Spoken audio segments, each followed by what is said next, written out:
sa 168 Mall. Sa mga naghahanap ng mga K-pop merch dito, madami. Pasilyo 1J, pero patago lang yung pag-vlog kasi bawal mag-video dito. Yan, dami mga sticker. Tapos, ano ba to? Blackpink. Mga notebook BTS. Mga badge BTS. Mga poster. Lisa. EXO, shoutout sa mga kapwa EXO Elco. Sayang wala si Dio ngayon nasa military. Yan yung mga Blackpink. Palihim lang kasi bawal talaga dito. Papagalitan ako. EXO, 80 pesos to isang set ng poster. 10 pieces sa loob. Magandang quality yan. So, punta na lang kayo. Pasilyo 1J, first floor sa 168 Mall. Sobrang dami dyan. Dito naman sa Pasilyo 1H, dito yung favorite kong bilihan ng mga accessories. Kasi kompleto dito may mga flower crown, hat, mga hikaw, mga bracelet, kwintas. Dito yung itsura sa loob, may mga brooch, may mga clip, fake mga hair extensions. Tapos ito isang set ng mga clip. Dito mas madaming option kasi sa labas yung mga usual lang na gold na may mga stones. Dito ayan, iba-iba. Ay, ang ganda! Ay, ang ganda! Sobrang ganda para sa mga tulad kong kikay. 55 each, tapos 50 wholesale naman. Ito pa yung mga ibang style, oh. Ang gaganda.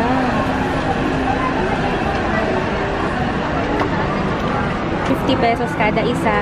Pero kailangan 6 yung bibilin nyo. Ito yung mga trip ko. Ganyan yung mga style na gusto ko. Pero kung gusto nyo naman ganyan, mas neutral yung color, meron din. Ito maganda. Ano yung mga napili ko? Wala kasing salamin dito. Kaya i-fit ko lang gamit yung camera. Ito yung unang style. Ito naman yung pangalawa. Pangatlo. Ito yung pang-apat. Pang-5. At ito na yung pang-huli.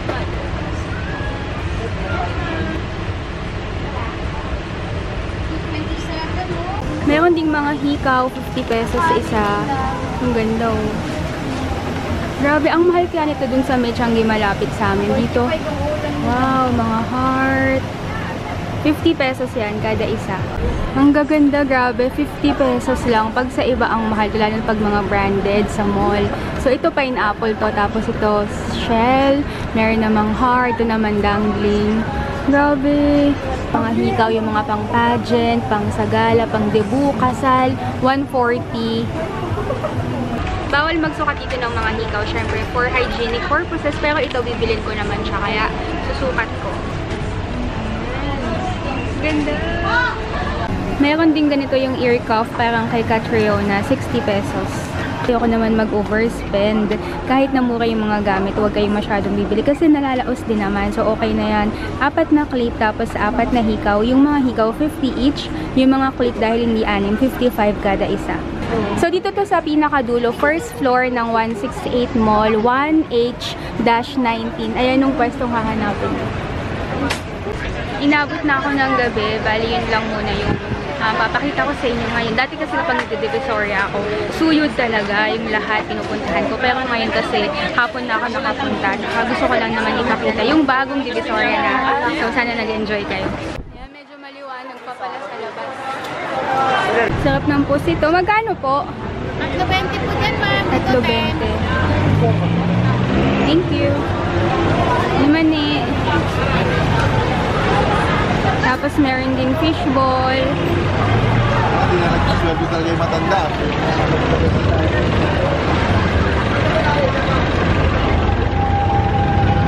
Ito naman, merong balot. O, diba? Sarap mag-food trip sa Divisoria. Maaliwalas ngayon, maluwag kahit Sunday. Dito na yung labas ng kalsada pag galing sa 168 papunta sa Tutuban. Dito pag ganitong oras, mga alas 6. Naku, hindi ka na makakalabas dito kasi sobrang sikip tsaka sobrang hirap maglakad. Ngayon, ayan, dire-diretso lang ako maglakad. Nagvo-vlog pa ako kahit mag-isa. Safe naman yung feeling. Tsaka ang luwag talaga ng kalsada. Grabe, ang ganda. Tapos dito, maluwag din. Meron lang isang vendor ng mga lemon. Pero sa kabila, nakakatakbo na yung mga jeep. Dati talaga hindi sila makakadaan dito. Lalo na ganito alas 6, wala. Lalakad na talaga papunta doon sa labas.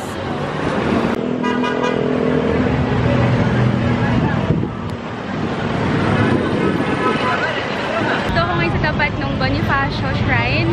Ayan, sobrang aliwalas na talaga. Tapos pwede na mag-vlog. Kasi safe naman. Yun nga lang pumaambon na.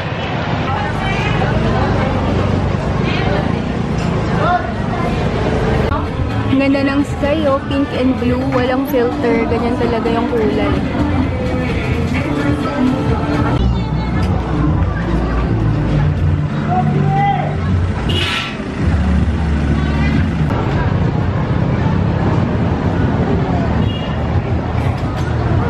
Dito naman sa Tutuban, kapag gabi, syempre mayroong night market. Wala na akong kailangan bilhin, pero tignan lang natin kung ano pa yung mga pwedeng mabili dito. Merong pwesto ng mga phone case, kaya lang wala yung para sa phone ko na Xiaomi. Medyo mahirap maghanap. Tapos merong mga damit, laruan. Ganda nung ganitong pantalon. Magkano po dito? 350 lang yan. 350. Meron dito mga damit. Ang ganda nitong outfit. Magkano yung ganito? Yung damit? 380 po. 350. Iba-ibang color. May maroon, mustard, tsaka pink. Sa mga statement shirt, millennial, attitude, be beautiful. Magkano po mga ganitong t-shirt? 180 dalaw. Yung ganitong sweater, magkano? 250 po yan. 250. Okay, thank you. Video. Oo. Ganda itong dress, so, pang mga formal, semi-formal. Magkano po dito? 450. Meron ding mga bag, 200 pesos ang isa. Ganda. Yan, pwede pang school o pang mga college. Murang-mura. Ay, may mga backpack din. Magkano po sa backpack? 200 din. Oh, ang ganda ah. Yung iba naman, 6:30 na pero nagsiset up pa lang. Yung iba siguro maagang dumating dito. Yan, dito mas maganda, maluwag oh. Meron silang t-shirt na vlogger. Dalawa, 180 din. Paano pag isa lang? Pag isa lang? 100. Ito ganun din, 2 for 180. Do not worry, be happy. Yung ganito kasing t-shirt, ang sarap nito kahit mainit, hindi ka maiinitan, tapos hindi ka masyadong pagpapawisan. Sa likod may nakita ko mga Blackpink. Yan. Meron ding mga damit pang baby, isang set na pang baba, tsaka pang taas, 50 pesos. Meron pang babae, tsaka pang lalaki. Ang ganda nung palda, oh, mag-isa sa sulok. Parang mamahalin. Magkano po dito? 100. Oh, 100 lang. Oh, parang Zara top shopping dating. Tapos yung material niya makapal. Kaya lang parang malaki sa akin. Minsan kailangan talaga maghanap yung mga tago-tago. Ito, ang ganda. Parang mahal yung style na, pero 200 pesos lang. Mga damit pang lalaki, madami din. Pang bata.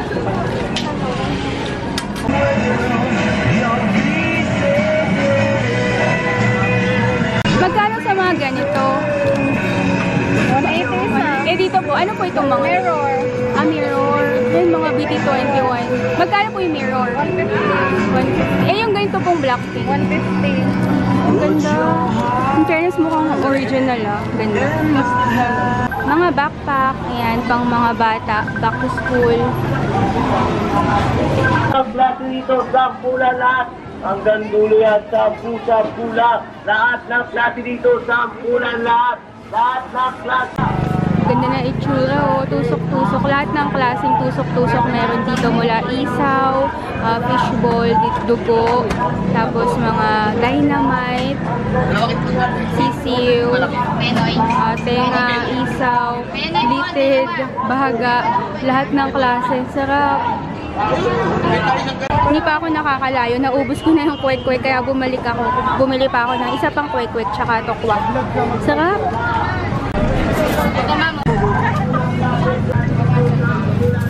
Yeah, thank you. Ito na yung order ko, kwek-kwek at tsaka tokwa.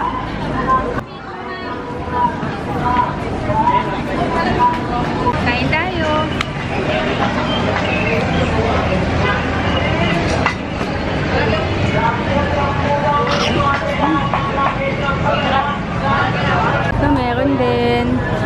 isang buong linya siya, puro pagkain. So yung sa kanan, pagkain, sa kaliwa naman yung mga damit, gamit. Yan, pwede din dumaan ng sasakyan kasi maluwag naman. Yung iba dito, ang alam ko, sila din yung mga nakapwesto sa loob ng Tutuban, 168 at saka 999 mall. Kasi yung closing ng mga mall dito, 7:30. So after siguro, lumalabas sila dito para sa night market naman sila magbenta. Ay, may motor. Sa Divisoria, bihira ka lang makakakita ng mga pwesto na pang-aso. Dito, meron sa night market, merong mga leash, tapos merong mga feeder. Ito naman yung para sa mga malalaking aso, yung kadena na bakal. Yung ganitong leash, 180 pesos. Mura na din kasi sa mall, mga 499 to 399 yung ganyan. Meron dito mga contact paper. Meron dito marble. Oh. Magkano po dito? 115. Gano'ng kahaba? 10 meters. Ito pa yung ibang design. 150 isa. Ang ganda itong mga romper. 330. Kaya lang wala na akong pera. Limited lang dinala ko. Ganda oh, parang H&M yung style na. Tapos yung tela ang lambot. Sa likod naman niya, sobrang presko pang summer. Backless. Wala na akong pera, sayang. Ito si Hello Kitty nung na-stress. Medyo dumami na yung tao. Alas 8 na.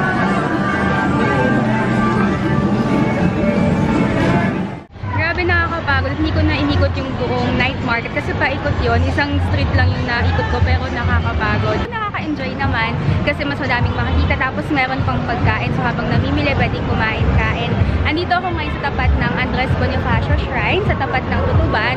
So sana nag-enjoy kayo sa vlog na to. Nakita naman natin na nag-improve na talaga sa Divisoria. Sana tuloy-tuloy na para naman merong improvement sa Philippines. So ayan, thank you for watching guys. Kung first time mo lang ako napanood, please subscribe to my channel and follow me on Instagram and Facebook. Search mo lang at Real Asian Beauty. So see you next time. Bye-bye!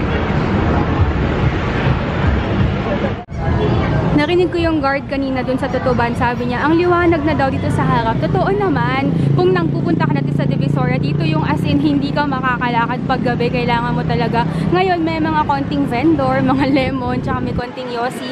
Pero at least, ito, clear pa din. So sana naman, tuloy-tuloy na. Sana hindi na magkaroon ng mga vendor. Para nakakalakad, di ba? Yung mga talagang dapat nakakadaan na mga mamimili, nakakapaglakad. Tapos yung mga sasakyan, nakakadaan ng maayos.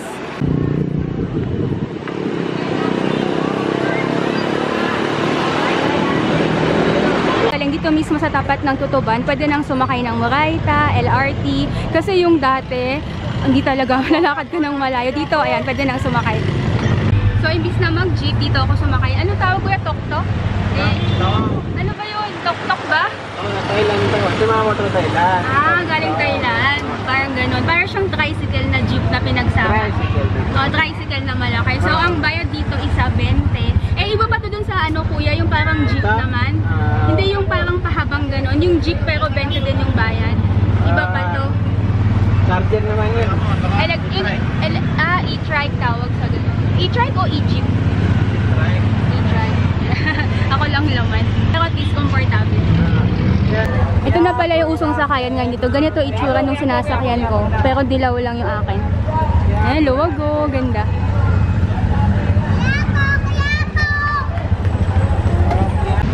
Ito yung sinakyan ko, kulay dilaw. Ito na ako sa LRT.